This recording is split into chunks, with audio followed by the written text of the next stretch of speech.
This is King Noble Black Supremacy. And with this particular video, I want to say that J. Cole and Kendrick Lamar must be weak. And a lot of people gonna ask, well, how you gonna say they weak if they're the biggest artists of this time? They got the most selling albums. Well, that's when I come with quantity versus quality, or quality versus quantity. Just because that they are the most selling doesn't mean that they're really impacting anyone. They're just reaching out.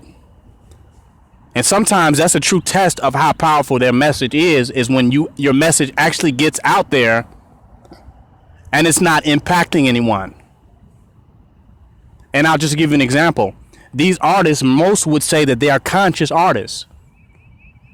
How can the two biggest artists of this time be conscious, but our people are in an unconscious state? We don't see no uprising. We don't see no militancy. We don't see no major black empowerment. But these are your biggest artists. So what are they saying? What are they talking about? Why are we not seeing the message in their music being manifested in society? And if we are seeing the message in their music, then it's a weak message. It's an assimilated message presenting itself as being conscious. Conscious of what? We're in perilous times right now under Trump's administration. White supremacy is at an all-time high in its outward expression.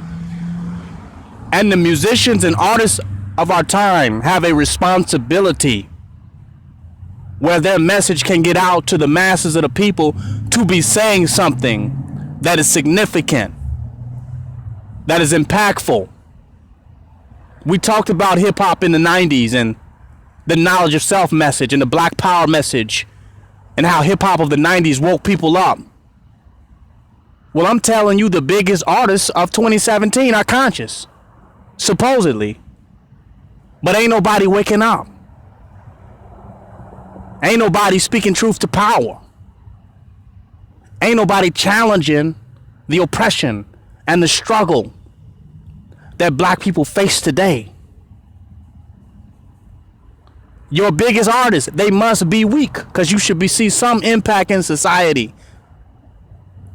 Because we can say, well, the only ones that get promoted, are the unconscious rappers, the rappers that are just talking gangsterism and murder, kill, and drugs and getting high and lean and this, that, and the other.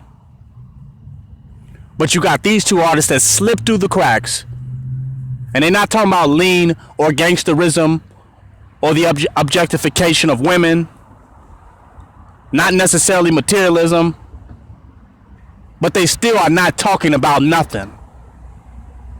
Nothing that anybody can decipher to really mobilize on as a point of action. They're really not raptivists. So we got to be more specific. We need black militancy.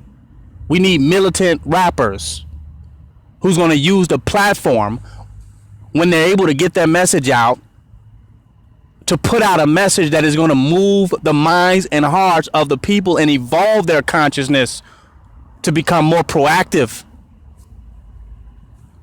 and more involved in the revolutionary struggle for freedom, justice, and liberation for black people in this particular day and time. Some of you are upset, saying, oh, that's my interpretation. They are saying something. That's just your interpretation. No, I'm measuring what they're saying through the impact over the youth, through the impact they have over those that are listening to them and the actions of those that are listening to them. Not my interpretation, but the impact of those who listen to them. What are they doing? How is society changing and evolving? How is there a movement, a wave of consciousness that's affecting the youth on a massive level through these rappers?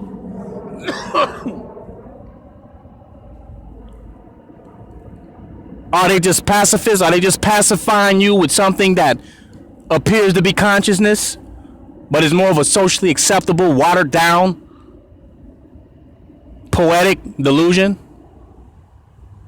of confusion? I mean, it makes me think.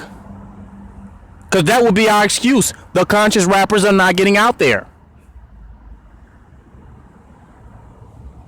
I challenge these brothers to come with a more impactful, solid, concise message that could penetrate into the psyches and the subconscious of black people to cause them to rise up in this time to manifest the type of social change that's needed in this world today. I challenge them to come with a more radical, insightful message. The hell with pseudo-consciousness. The hell with black victim consciousness. Come with a concise message that is going to empower the people. You are in the position. Your message is going out before the world. We should see an impact. Or you are negligent. You must be counted among those that are fearful, those that are irrelevant, and you are no different from the so-called unconscious rappers. The only difference is that you might not be directly promoting the negative aspects of things that we need to grow beyond as a people. But a wise man once told me that you're either part of the problem or you are part of the solution. And when you're going platinum and you're the biggest artist out here, and we don't see the problems being challenged and people being activated to confront these problems, then we got to put you on the side of the problem, because it offers no solution and no impact that could cause a solution. I mean, this blew my mind when I found out the biggest artists right now are considered conscious,